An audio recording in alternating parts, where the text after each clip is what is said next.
On your left are the bungalows that house the production crews currently working here at the studios. Bungalow 1, permanent home to Betty Production. They produce our Adventures in Wonderland.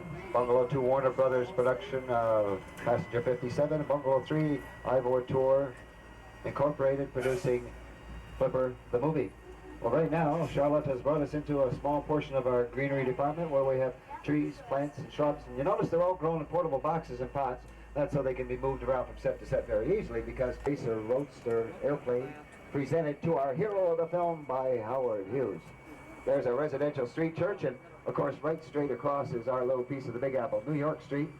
I'll tell you more about that when we come back. Right now, though, Charlotte is taking us deeper into the back lot. Hi, how you doing? Wow, I only see you folks on these sharp corners, and I wish I saw you more often. What a good-looking crew, and you're so organized. You're following right along. That's fantastic. The Dumbo circus wagon from the Disney Channel, but do you recognize this black speedboat? It's from the 100 Lives of Blackjack Savage. That aired on Friday night. Modeled after an SR-71 Blackbird spy plane. They clocked it over 70 miles an hour on the water. The helicopters from Blue Thunder, starring Roy Scheider. And the front section of this silver airplane can be seen in the great movie rides from the 1942 classic film Casablanca, starring Humphrey Bogart and Ingrid Bergman. How many people saw Who Framed Roger Rabbit? Anyone on board? Oh, wow, look at that. Well, then you recognize Dolores' car coming up. Roger got a hold of it in Toontown, remember, and he proceeded to turn it into a hardtop convertible as they drove out. Well, these are 3 of the 7 that were used for that particular scene, and each one was in a different stage of destruction. It was a lot easier to do it that way, and of course, look at that last car, a lot easier on the stunt people. Charlie cars from the opening scenes, and those are not steel wheels, those are fiberglass covers. They're hiding regular tires. It's a bus modified to look like a trolley. Space pods are 2 of the 4 from the 1986 Disney film Flight of the Navigator.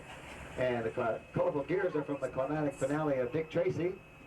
Remember Tess Trueheart's life was in mortal danger? Well, they wouldn't have harmed her. They're made out of foam, fiberglass, a little bit of plywood. Mother Goose from the Emmy Award-winning show Mother Goose Rock and Rhyme, and the locomotives from the film Tough Guy starring Burt Lancaster and Kirk Douglas. Well, right now I'd like you to look across the canal at the back of our residential street homes, and I know it's not too impressive. No privacy in that neighborhood whatsoever. You see, we stop all of our architectural work just out of camera range. We don't build anything the cameras don't need to see. It's an old Hollywood movie trick. It's called saving money. Very technical. But what if the cameras need to see something like a working oil field in a rocky, dry, barren desert canyon? You can't find that here in Florida, so we built one on the back lot. Guess what? We called it Catastrophe Canyon. Now we're going to go inside and experience some of the special effects, and I do need to remind everyone, please remain seated at all times and hang on to those loose, valuable items you may have, like cameras, pocketbooks, and especially little children. Action. There's our heavy rainfall. It's all created by nozzles up on top of the canyon. They're spinning around, shooting the water up in a crisscross fashion, making it look very natural.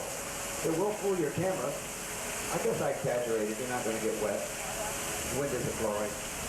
What's going on?